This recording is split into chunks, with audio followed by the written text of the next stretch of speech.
You are listening to the Hiking Radio Network, where we talk the walk with shows by hikers about hikers for everybody.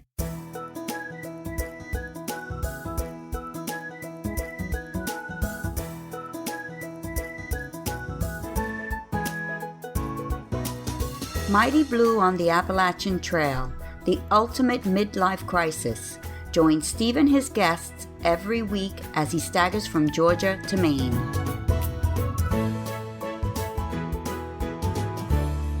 Hey guys, good to be back with you again. You're listening to Mighty Blue on the Appalachian Trail, the ultimate midlife crisis, and this is episode number 417 of the show. We're in our slightly restricted mode at the moment, with no reading at the end, but two good interviews for you all today. First up, our main guest is, as I believe I mentioned in the introduction to our guest, is a woman who is part of the infrastructure of the trail, in that she is a hostel owner who's also a hiker. Bern Leibensperger and her husband Glen bought a piece of land just 1/10 of a mile off the trail to use for hunting, but Bern suggested hosting hikers, thus the Lookout Hostel was born. As I say, she's a hiker as well. Bern and her daughter have hiked over 1,000 miles of the trail. We'll hear from her in a moment. Then my buddy Nate Stockton, one of the original fat guys back in the woods, is here to share a really beautiful remote trail, the Collegiate Loop. Nate will be on after Bern. I'm going to thank my wonderful donors this week before our interviews because I want to share something that happened this week with you all between the two interviews. Recurring donors Jeffrey Breeden, Gail Posey and Todd Withrow all stepped up again this week, and Eric Gross stumped up a generous donation as well. Thanks to you all, as ever.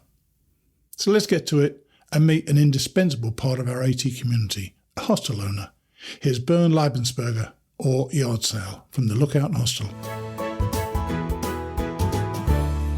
Well, we've got part of the infrastructure of the AT on our show today. Bern Leibensperger started the Lookout Hostel in 2022, and I wanted her on the show to give you all some idea about how important hostels are to the trail. Hey, Bern, thanks for coming on the podcast. Hi, Mighty. Thanks for having me.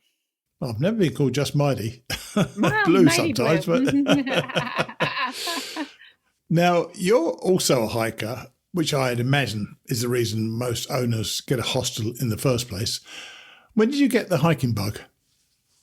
I started hiking 2017. My daughter is a teacher, and she decided she knew what she was going to do for her summer and hike the Pennsylvania Appalachian Trail. And I really didn't have a desire to do it, but I thought there were all kinds of crazy people out there, so I was a little worried about her and decided to join her and be one of those crazy people. So how crazy were they? Not at all. They were wonderful. And, that's most non-hikers' view. And once you're out there, you realize it's totally not the case. And so was her plan originally to try to do the AT as a through hike, or being a teacher, was she just only available to do it at certain times of the year? I think it was a newfound freedom that she had the summers off, and let's do a hike like this in the summer. And after we did Pennsylvania, she then has decided that she would like to hike the whole Appalachian Trail in sections. Right, nice. And so the two of you have now been hiking it for a couple of years. And I think you've started with Pennsylvania, which is, as you now know, probably the worst state to start in. How far have you actually gone so far?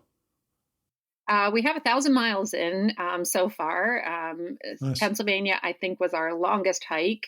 And then every summer or / holiday, we'll try and get a good section of a trail in.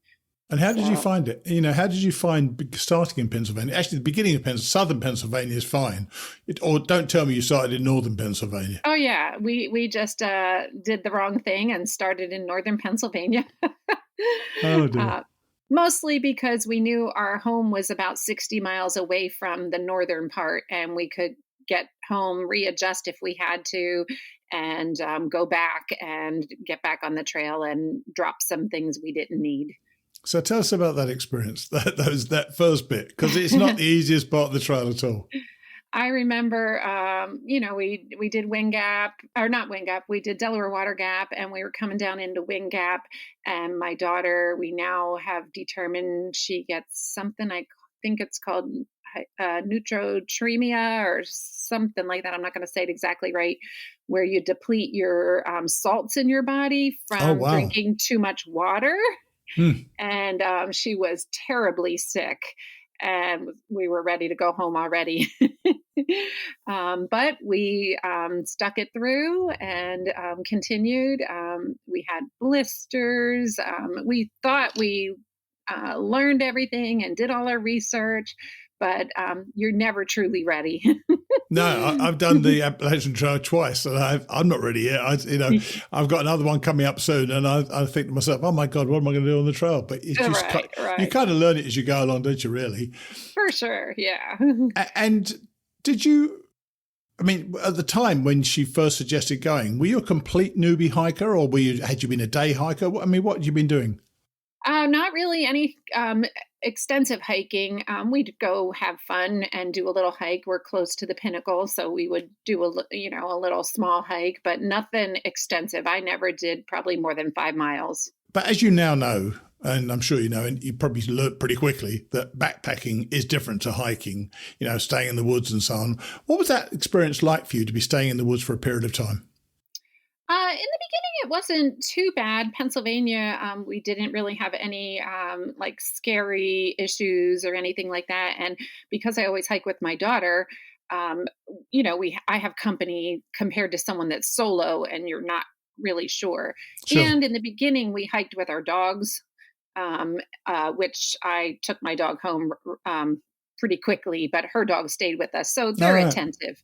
But through the years of hiking, we've had some interesting stories and things that happen in the middle of the night. And do tell. One night we were outside of, I think it was one of the campgrounds down in the Shenandoahs, and we just stayed right outside the campground. We hang in the trees, so we just set up our hammocks close by. We had no food with us. We had that at the campground. And next thing we hear this trudge through the woods. And my daughter says, "Mom, did you hear that?" I'm like, "Yeah, I heard that." And I turn my headlamp on and I look out and I see these eyes staring at me. And you could just tell it was a bear, I couldn't even truly see it, but I knew it was a bear. And I try to hurry to get my then like Chaco sandals on, which were a big mistake. In a hurry, you need Crocs. Just like get them on and go. Slip them in, yeah. Yeah. So I got up and I start yelling at it, and it went from 12 o'clock to 9 o'clock. And then it stopped again. And then I yelled again, and it went from 9 o'clock to 7 o'clock. And meanwhile, my daughter is in her hammock the whole time with her head under her quilt. And just she was absolutely no use at all then. No, and there's a big boulder. I'm like, get up. It's right behind you. Oh, God almighty. And then finally I got my hiking poles and started clanging them together, and it left. But we did not sleep that night or the next night on the trail. So your daughter's going to be pretty much a waste of time. She's looking after her kids in the class, isn't she? If a bear turns up, what a nightmare. Her sleep was more important. Quite right too, actually, yeah. When we spoke before, I asked you, what was the trail giving you? You gave me one of the best answers I think I've ever actually heard from someone. You said it was an appreciation for things that you can't see. True. Elaborate on that. It's really interesting. I like that thought. Well, I wasn't really looking to get anything out of the trail because it really was my daughter's plan, and I was going along. And of course, I enjoy hiking with my daughter and experiencing things. But to me, you're never really going to see some of these things unless you're actually on the trail and doing it and being in the wilderness. For instance, we saw a bobcat in Connecticut, and the bobcat was a few feet away from us, and it stood there and looked at us. We got a video, we got pictures, and then it just slowly walked away. We didn't have time to be scared or anything. It was right there. Even to the moss on the trees or mushrooms and things. We saw moose, just things like that you might not ever see. Otherworldly. Isn't a moose absolutely otherworldly? Yes. And also, I do hike with my granddaughter. She's 8, rock hopper, and she started hiking with me. Rock hopper. Nice. Yeah, the Wonder Women named her. Nice. Yeah. Nice. So I do, since we've been hiking, I hike with my granddaughter too. And the one day we're hiking up Lehigh Gap, I told her, she's 5, she's a big girl now. I think she can do it. Let's do it. And of course, that's feared by all kinds of hikers, but we're hiking and she says, Mama, what is that? And I'm like, what? And she said, that smell. And it was the pine trees. And me, you, and the average person doesn't even realize that, but it took her to be like, oh, yeah. Yeah, that's nice. It gives you an awareness of stuff that you wouldn't otherwise see. You're absolutely right. The appreciation of things unseen, I think it's going to stick with me for a while. I really, really like that. And even to me, I see the moss and, oh, wow, it's cool. But I watch my granddaughter and she takes her hand and she's like petting it and touching it and feeling it. So, yeah. You want to make sure she learns what the poison ivy is not moss. Yeah, that would be good at all. No. So now that you've committed to a hostel, how are you able to feed your hiking bug and maybe get the trail completed sometime in the future? Have you got a plan to finish, or are you not bothered whether you finish it? Well, ideally, I already have 1,000 miles in. I would love to get the rest of the miles in, if I can. Only another 1,200 miles to go. Yeah. But we predominantly hike in the summer because my daughter is off, and that works. Last year, my husband was really busy at work, and we're both still working and run the hostel, although retirement is coming this year. So nice. We will be hands-on more at the hostel. But I have a shuttle driver.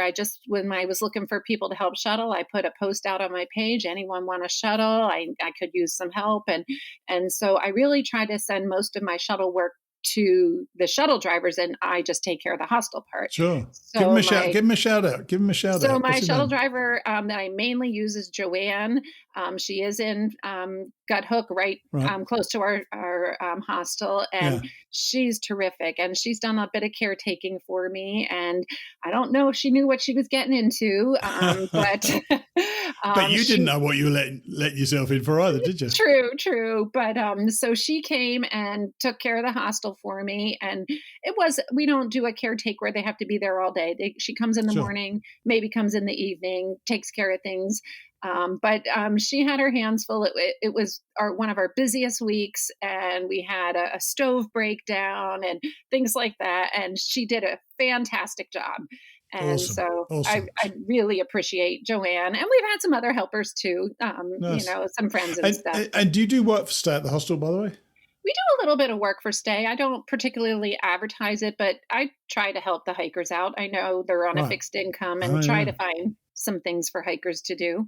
And I'm saving. We're doing some touch up right now because we don't have hikers right now because it's off season here. So I have some things I need done, and I could do it, but that's a good work for stay job. I'll save that. Leave it to the hikers, quite right. Yeah. And you actually mentioned your husband, Glen, I believe, right. And he runs a hostel with you. Is he also a hiker, or is he not interested in hiking? He is not a hiker, mostly because he's worked, and he also has had a previous injury on his foot. So typically he doesn't really hike. He would do little things, but he is really now, he hears all the hikers talking about parts of the trail and it's intriguing him. So he wants to get out there more. I was wondering that. I was wondering whether, being around hikers, whether that imbues your sense of community more, and is actually some of it's rubbing off on him as well. It's making him think, oh, that's kind of interesting. For sure. But with the hostel, he was more of the person who installed the water in the hostel and move the cabinets and things like that, where I was able to be there more with the hikers. But so this year we'll both be involved equally and help out and do it together. Right. That's a real nice thing to share as well. And so you got into hiking and you've done 1,000 miles on the AT. What was the impetus to get a hostel in the first place? Because I believe that wasn't the original thought, was it? That was not the original thought. We would drive by this place. It's pretty close to our home, and we would drive by. It was abandoned, dilapidated, vandalized, and but we were driving by. We're a big hunting community here, and my husband would look for land, but we could never afford it. It was always too much. And we drove by and saw this place had 20 acres. So we're like, let's call this guy and see if he wants to sell it. And we called him and he said, you hit me at the right time. And we haggled for a while because we knew we wanted to retire and didn't want to have a huge debt. And he liked what we were planning on doing. And next thing we own it. So what were you actually planning on doing at that time? For hunting. They were going to use it for the hunting land. And then we would just gradually start fixing it and working on it. Have you shot any hikers yet? Nope. Is there still hunting on the land? We can hunt on our land. We are border the, I guess, National Parks, Appalachian Trail property, like their boundary, not the trail. Right. It's the Right. I know what you mean. Yeah. So you've got to be kind of careful which way you point your guns. Yeah. Yeah. Yeah. So do you let hikers go and do any hunting on the land or not? It's really not, it doesn't happen that way because the hikers are hiking and not really. Ironically, we just had friends who are going duck hunting close to us, but they were friends and we're like, hey, is the hostel busy? Could we use it? So we had duck hunters there this past week. Nice. Yeah. So you got this idyllic 20 acres, dilapidated, but you're doing it up and sun. Why on earth would you want to turn it into a place for smelly hikers? Well, we just started working on it and it was coming together. And I said to my husband, we are a 1/10 of a mile from the trail. This would be a great place for hikers. Yeah. Have you got your own blue blaze now? Well, the Appalachian Trail does not like that. So I got a little reprimanded because of that. Oh dear. But the hikers have made a path through the woods. And as long as I don't label it and I don't create it and the hikers use it, I think we're okay. That's a bit okay. Whatever. That's kind of weird, but it's funny. I should think that's the sort of thing you find out when you're doing any venture. Things that are rules you can and can't do.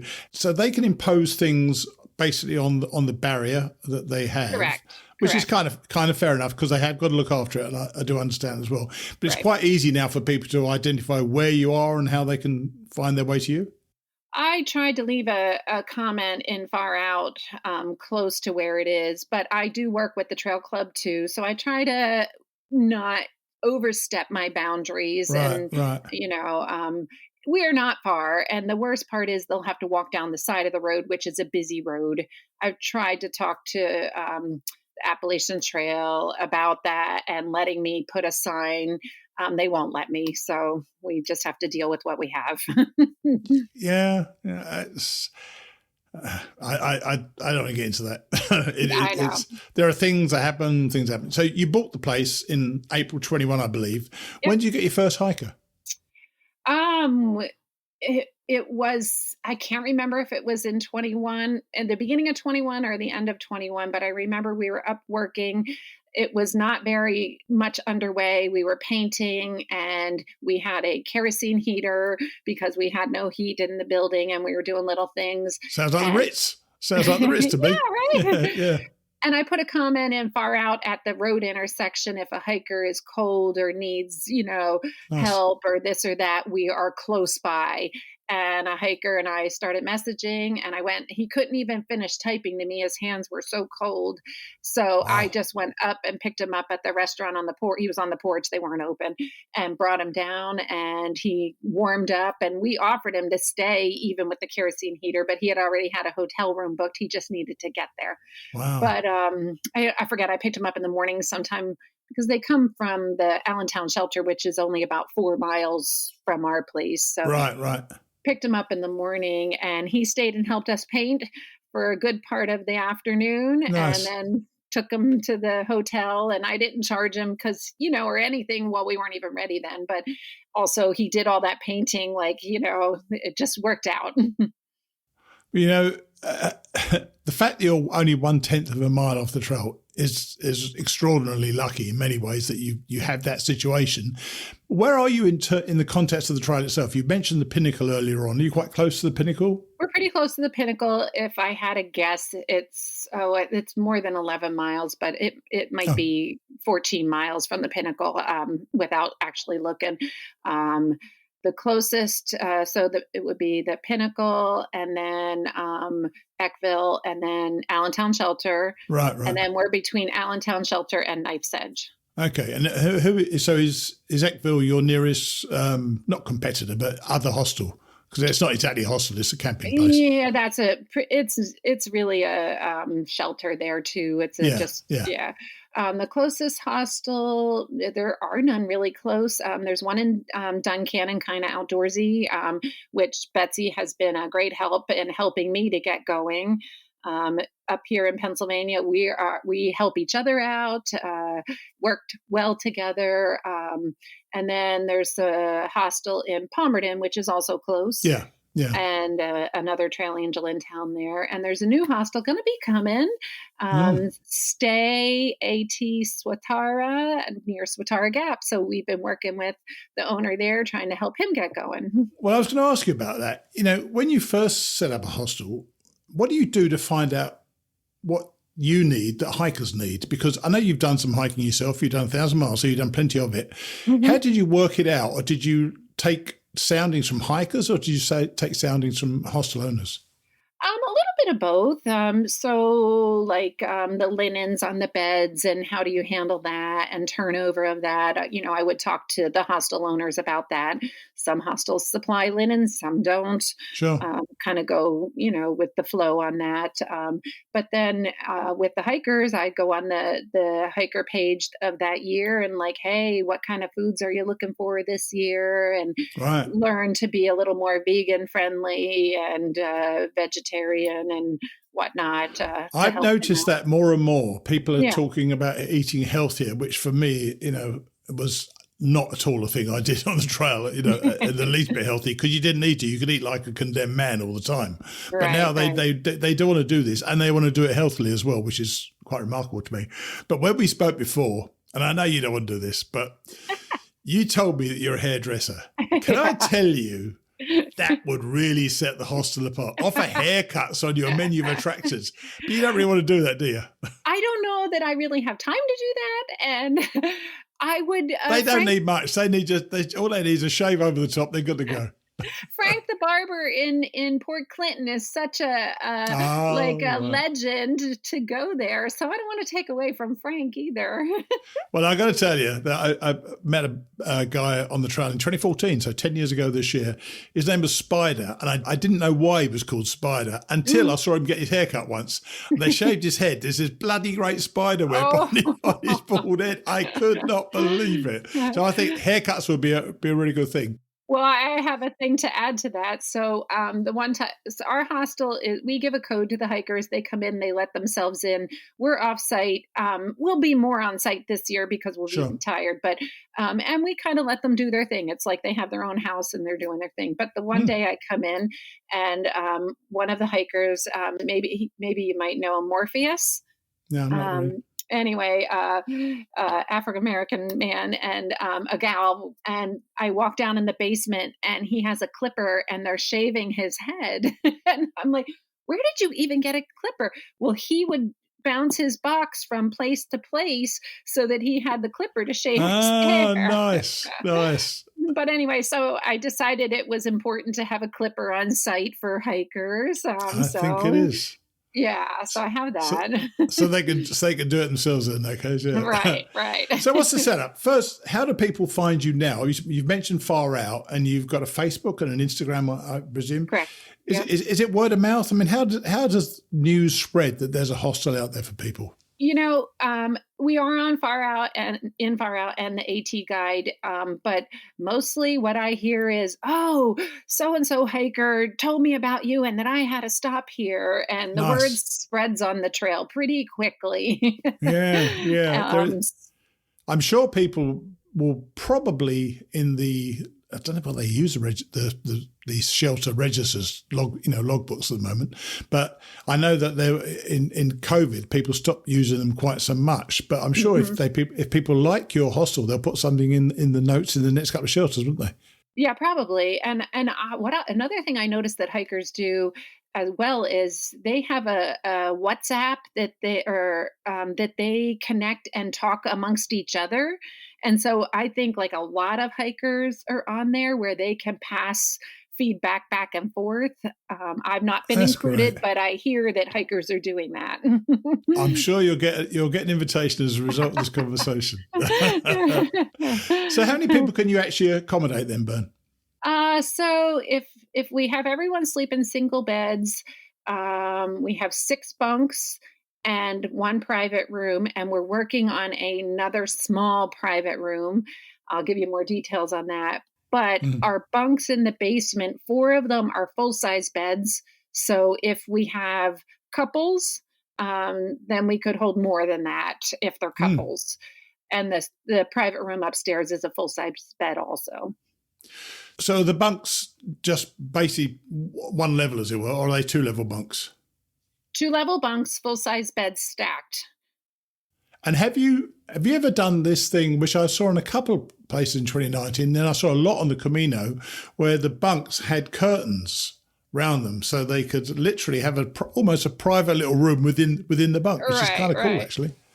I mean, I like that idea, and I've had hikers already take extra sheets and hang them, but I haven't done that. 1, because these beds are metal, so I haven't really perfected that, and 2, we have a pretty good turnaround when hikers are coming. So the more comfortable they are, they might not leave. This is great. So what's the most you've ever had one night then? The most we had one night is 24 hikers. I don't promote it. But about 3 or 4 to a bed, isn't it? We had camping. So a lot of hikers were camping. I can't remember if it was bad weather. So some hikers stayed on the floor. I have an extra mattress as a oh crap, I overbooked the place. Here's a mattress for you type of thing. Oh yeah. So they didn't all stay inside, but I think that was the first time we ran out of hot water. And you've got tent sites or not outside? We do have an area for tenting, and I do have an outdoor shower there, hot water shower. Right. So they can shower there too, and a porta potty down there. And what about paying you? Is there a price list, or how do you actually handle the payments? So we have a suggested price list on the wall, and pretty much go by that. And I have a cash box where hikers can put cash in, and I have my Venmo and PayPal codes there. And cool. if we're not there, they just tally up their sheets, pay, and done. Yeah. Wow. In the real world, you wouldn't do that. Oh, no. But have you been stiffed by? I'm sure you have been stiffed by a hiker, which is always going to leave a lousy taste. But I and the reason I'm going to preface this question is that in my experience of hikers, they're honourable, they're fair, they won't stiff people generally. But I'm sure there are ones who have stiffed you, which kind of proved my point that most people are not that sort of way inclined. Has it happened to you? To my knowledge, no. I'm pretty sure that everyone's paid, although sometimes they don't wrap their slip with their money and the money just goes in the cash box, and then I'm not sure who actually paid. But there are hikers that I know can't afford to stay and I'm just going to camp. And sometimes, it depends on the situation. Just take a bunk. I'll accept, whatever you might be able to pay or whatever. Sure. I mean, it's not expensive, $35 for a bunk, and you get your shower, laundry, everything included. You can't really go anywhere for $35. That's right. Yeah, that's right. Exactly. Yeah. And what about the important stuff, food and Wi-Fi, which I know is what every hiker needs. So do you have resupply and they can eat food there or what? Yep, we have pizza and ice cream for sale. I always said light resupply, and hikers are saying, no, you have a really good resupply. We could get from Fort Clinton to here, and then from here to Palmerton. Nice. So during the heavy season, I try to keep it stocked really good. for the hikers, except hikers shop at the same store I shop at. And so we compete sometimes. Oh, gosh, yeah. Yeah, yeah. Walmart near us has pulled pork in packets, and it's a favorite, and it's hard to get, but, yeah. And you mentioned earlier on the hiker, the first person who came and was painting your place and that, you said he was waiting on the porch of a restaurant that was closed. Does that mean that restaurant is often open? Yes. So it's called Thunderhead Lodge, great restaurant. It is a nicer restaurant, but their food is fantastic. So you're going to pay a little more, but the food is really good. Drinks are good. They are typically open Wednesday through Sunday. And then during the hiking season, then they will open on Monday as well. And can hikers walk there?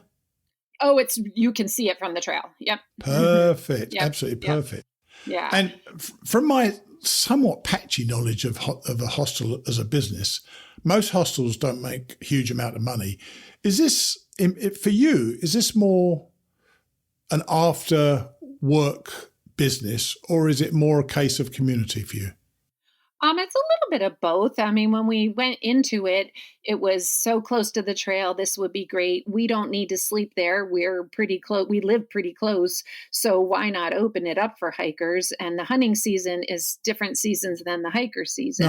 Nice idea. Yeah. But we also need to pay our bills there. Of course. When you have a $360 electric bill, you need to have some money to pay that, and internet and other things. So, we're not going to, it's not our main job. We have our main jobs, and this is just something a little extra. Is your main job hairdressing still? My main job is hairdressing, yes. I totally think you should do that. If I ever turn up at your place, I want a haircut, I'll tell you. Oh, okay. and one thing I want to talk, two more things I want to talk about. You told me when we spoke previously that you had 32 up stayed with you.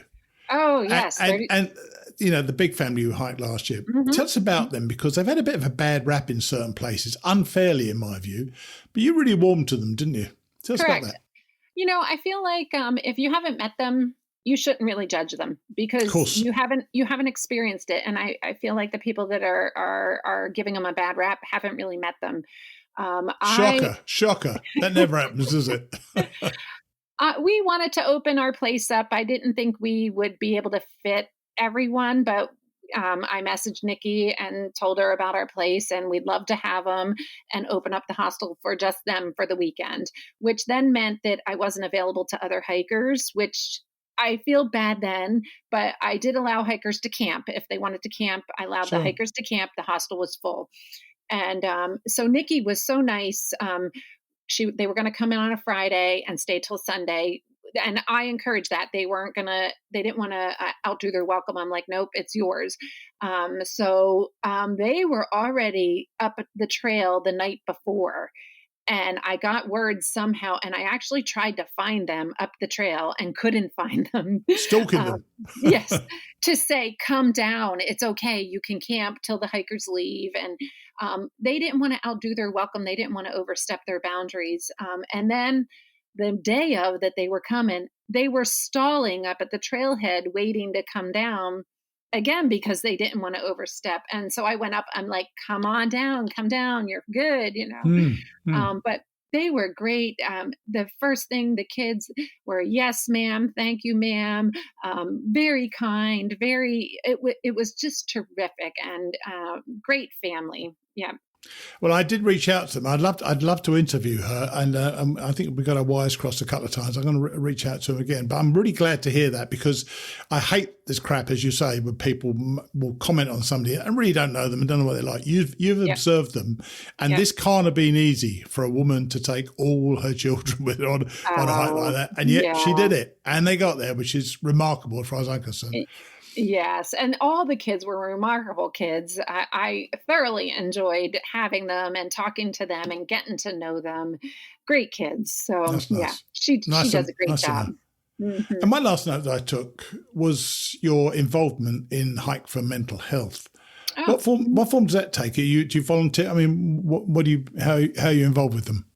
So originally, I saw a Hike for Mental Health car up in Port Clinton and was Hmm. like, "Oh wow, that's cool!" And met Tom eventually, and became friends with him on the internet. He lives in Texas, so he used to come work for some of the hostels in the Right. area, and Yeah.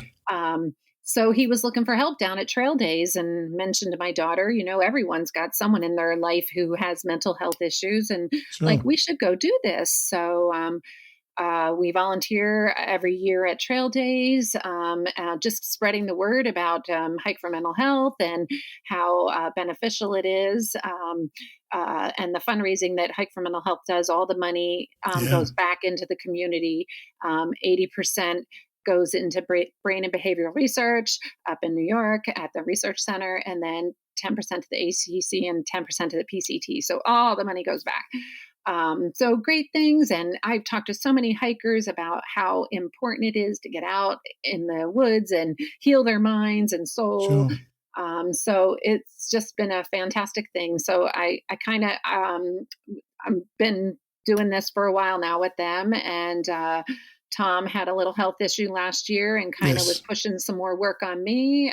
But he's back in action, and Good. Good news. yeah, so it'll be good to see him at Trail Days this year, feeling really good. So That's really yeah. nice. It's a lovely thing to get involved with. I've spoken with him. He's been on the show, so Yes, I, yes, yes. I'm delighted you do that. But look, all I can really say is best of luck for the season. I think hikers so appreciate hostels, so I hope nobody ever stiffs you, and they don't stiff you this year when it comes to the money, because it's not a huge amount of money, and you bring something to the trail which is such a wonderful thing to experience from my point of view as a hiker, and I'm sure our fellow hikers. So all I can say is thank you for coming on and sharing your story.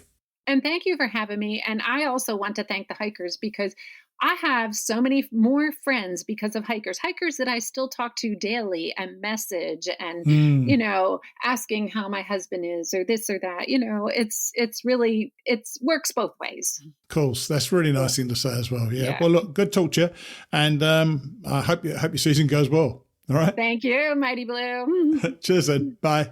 Bye. It's a great spot for a hostel, eh? Just a tenth of a mile off the trail, and pretty much all the things we need as hikers to refresh ourselves, clean ourselves, and of course tune into Wi-Fi. It's people like Bern who are so enamoured with the trail that they want to remain a part of the community. This show does it for me, and I'm sure a lot of you out there must have considered what it would be like to own and run your own hostel. I particularly liked how she referred to appreciation of things unseen. As I said at the time, I've never heard it expressed in that way before, but I immediately understood and appreciated what she meant. We get to see things that others rarely do, whether it's an insect, a bear, a beautiful flower, or, my favourite, a view from a mountain that allows you to look down into a valley flooded with cloud. I never got over the sheer beauty of that, and I hope that I never do. Check out the Lookout Hostel when you pass through Pennsylvania. Bern will be delighted to see you. I thought I'd share something with you all this week. It's not a problem, I don't think. But in the instant that it happened, I thought my plans for hiking this year were about to go out the window. I was in my living room at home, putting together a fire guard for the new fire pit in my garden, when I tried to manoeuvre my way around the metal pieces which were strewn all over the floor. I should have been paying a little more attention because my foot caught one of the quite heavy metal sections and I tripped. I was propelled forward and saw that I was going to collide with my TV wall unit. Without thinking, wishing to avoid an undignified collision, I chose to drop to the tiled floor on my knees. Oh my God. For that instant, I thought I was done. The pain was excruciating. Not surprisingly, I suppose, because I'm a 250-pound man. I grimaced in pain and cursed quite liberally. It's funny what goes through your mind quite quickly when stuff like that happens. And I considered calling out, "Number one," though I knew it would only be me who knew what I was talking about. It truly took about 5 minutes for me to stand up, with the pain not letting up at all. To be honest, I think I was in shock a little, and my thought that I was done for this year only intensified. Eventually, I was able to sit on my chair and stretch out. Nothing was broken, although my knee had swollen noticeably. Now, 2 days later, I'm sure I can still hike, though my daily walking has had to be suspended until at least early next week.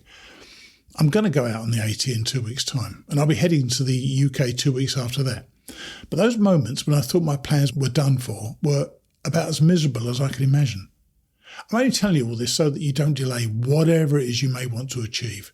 One day your chance may be gone and you may never get a second chance. Now let's hear about what sounds like an epic hike told to us by my friend Nate Stockton. Well, we've got my old buddy Nate Stockton from the Fat Guys Back in the Woods on the podcast today. Hey Nate, thanks for doing this today. Hey Steve, thanks for having me. I appreciate it. I'm glad to be here. Well, you're a man who loves his hiking and loves talking about it. And I've asked you to share your hike of the Collegiate Loop in September 2021. I'd never heard of the Collegiate Loop, so it may be a good idea for you to start there. Where is it and how long is it? Yeah, so you can start in a few different points. We chose to fly into Denver and go to Leadville and jump on there at Twin Lakes at the Appalachian Trail. And, it was 164 miles. But what it is that portion on the east is the middle sections of the Colorado Trail. Right. And you can alternate, and you can either do the Colorado Trail on the east, or you can do the Continental Divide connector that is the alternate on the west. So they're both approved for the Colorado Trail, but for what it makes for us is the Collegiate Loop. So it's a circle, and it's awesome. It's a great hike. I tell you, I did a bit of check-in for myself today, and they're on all trails, which I've got the not pro membership, but whatever the paid membership is. You can do you got almost like a 3D relief pattern of the trail itself. And if you look at that on all trails, it looks amazing. I can see starting by the lakes and in the elevation gains you go on. How long is the trail itself? Well, the loop's 164. It's like 84 miles on one side and 80 on the other. And yeah, and like you said, there is a lot of elevation. We chose to go the east because that kind of kept us around 10,000 feet to 11,000 feet for the first few days. And then it jumped us up into, over 10,000 where altitude was, 11,000 really for me was when altitude started to get to me a little bit. But because the west side on the Continental Divide Trail side is, you're up at 11,000 feet and above quite a bit. Right. So, and I see from the pictures you sent me that there are a couple of pictures there. You were in snow as well, so that's always fun. And in your message to me, you mentioned that the first 3 days were physically and mentally tough. Why was that? Because you're a beast on a trail, from my memory of hiking with you. Yeah, so just being up there at 10,000 feet, the first we thought we were going to be good. We did. Firefly got there. She got there a few days before we did, myself and Spoons. But we were at 10,000 feet. The first day, we only did 4.5 miles. It was supposed to be just to get us into the woods. And that way, the next morning we could get up and have a good day. Well, we did 10 miles-ish. And, going up, anytime we got around 10.5 to 11, you just didn't feel right. It just didn't feel good. You were tired. Well, I was tired. I know Spoons was having a bit of some knees, just getting used to it. I think it was affecting him in that regard, but it was tough. And then I think after we kind of got acclimated a little bit, things got a lot easier, and it was so pretty. It just kept you going. It looks magnificent. It looks absolutely magnificent as well. And I think looking at from what I looked at this morning, you topped out at about 12,800 feet. Obviously you knew you were going to go high. Did you acclimatize yourself in terms of taking some stuff before you went? I mean, how did you prepare to go that high?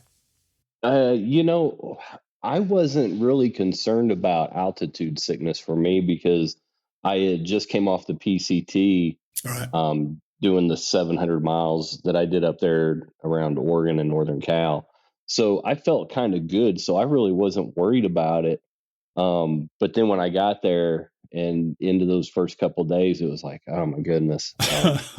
You were stopping more, and it's not like the climbs are difficult. I mean, they're comparable to what, the PCT was in Northern Cal.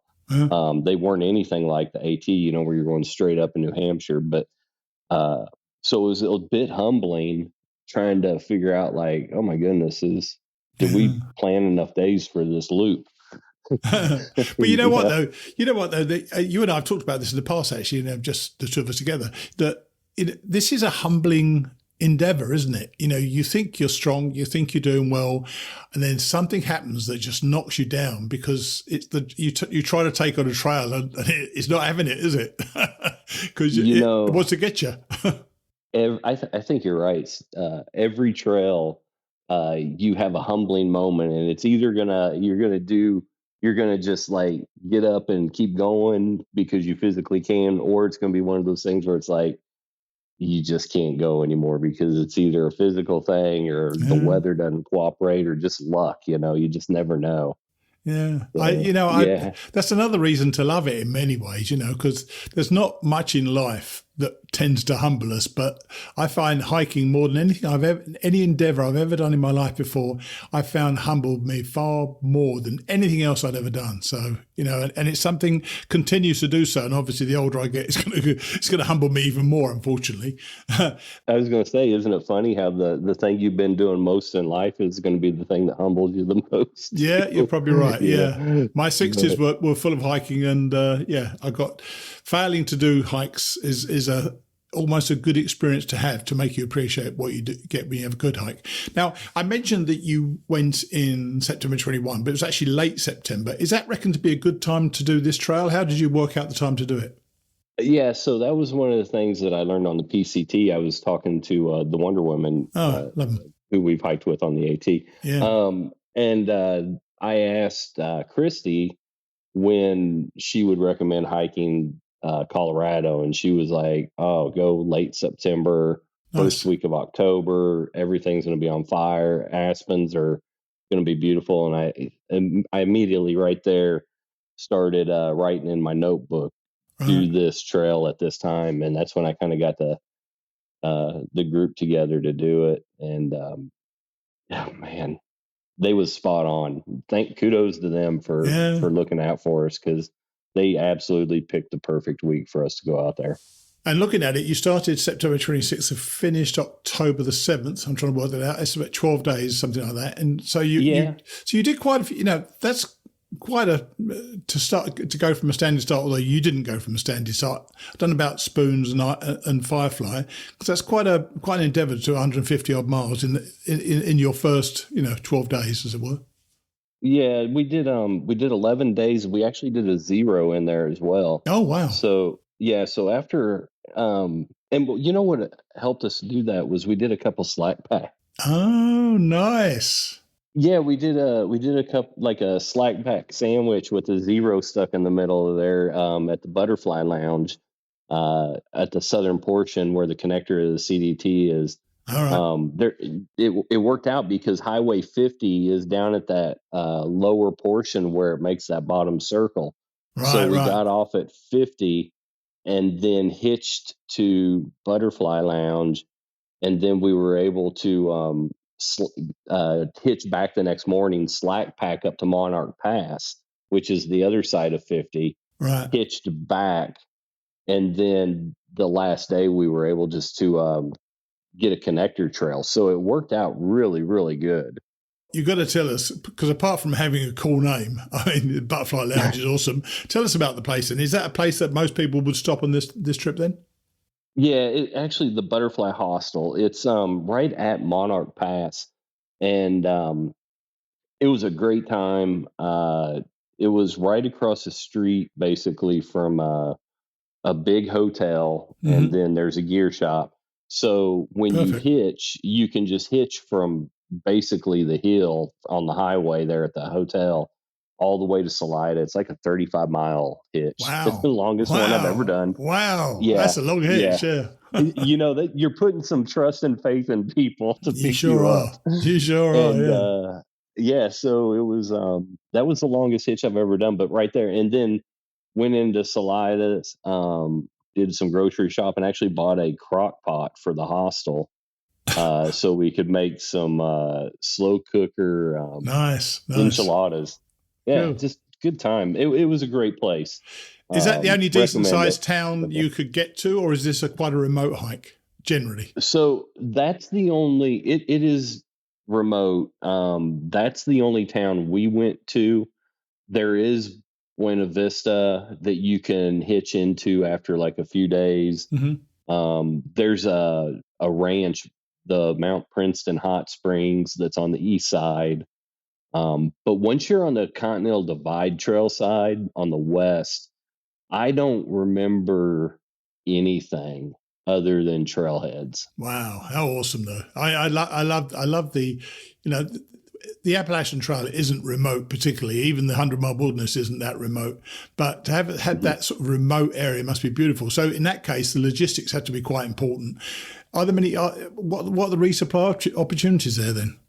Yeah, so we decided to do a mailbox drop at the Princeton Hot Springs. Right. I don't. Yeah, it worked out well for us because we were able to probably do an extra day in there on the first week and Right. kind of get in. It wasn't a big deal because you could get into probably Buena Vista if you wanted to do that, or just go all the way down to Monarch Pass. But that's what we did. We did the one mail drop, and then we resupplied in Salidas on our 0 day at the Right. Butterfly Hostel, and then we just went straight up the west side, back to our cars. So you had about a 5-day food carry, 6-day food carry probably, didn't you? Was it a 6 day? Yeah, probably. Well, from Salida. let's see. Yeah, it was the 3rd through the 7th. Yeah. Was Okay. basically so 4-day carry. Well, that's always great. Carry. That's always great because every day it gets lighter, so that's always good. And what about access to water on this trail? There was good water almost everywhere, and it seemed like all the places we camped at, they were a lot of different trailheads: Chalk Creek, Texas, South Texas, Cottonwood Creek. I mean, it seemed like there was good water almost everywhere. Cool. For the time we went. And anyway. in the remarkable way of the serendipity of the trail, you ran into a couple of our friends from the AT in 2019, didn't you? Tell us about that. Yeah. Tell us about that. Yeah. So I knew that Mooney was on trail. I didn't know if we would see her, but we ended up running into her, I think, around Texas, South Texas Creek. And she was coming through with some friends that she was through hiking the CDT with. And then just randomly, not even knowing, we ran into Lost Keys the very next day before we summited up Hope Pass. That's awesome. And she was there, and her husband, and they are now Triple Crowners. I know they are. Her name's Kezia, I think it's a real name, isn't it? Yes. And I was shocked because she looked kind of shy and quiet when we met her, but she's a beast of a hiker as well, isn't she?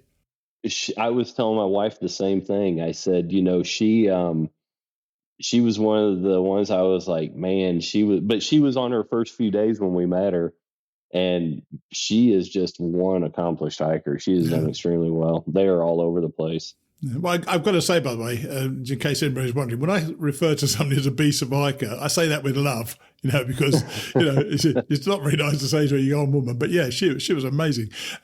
So this is a pretty good shakedown, I presume, for either the CDT or the Colorado Trail. You're going to do more hiking in Colorado?